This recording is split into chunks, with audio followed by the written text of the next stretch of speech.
2, 21, verse 5 to 38.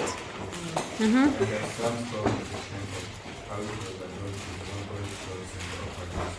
He said, "It is for these things we should see.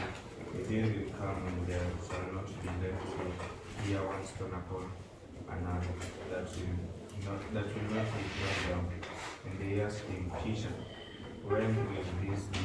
And what will be the sign that this is about to take place?" And he said, "Take heed that you are not led astray.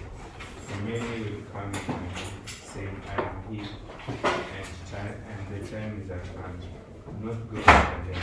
And when you hear of wars and tumults, do not be terrified, for this must first take place, but the end will not be at once." Then he said to them, "Nation will rise against nation, and kingdom against kingdom. There will be great earthquakes, and in various places famines and pestilences, and there will be terror and great signs from heaven. But before all this, they will lay their hands on you and persecute you, delivering you up to the synagogues and prisons, and you will be brought before kings and governors for my name's sake. This will be a time for you to bear testimony. Settle it therefore in your minds, not to meditate beforehand or to answer.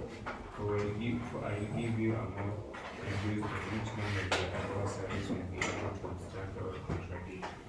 You will be delivered up even by fathers and brothers and sisters and friends, and some of you they put to death.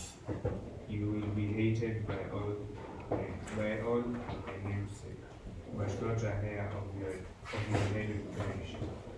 By your endurance you will gain your lives."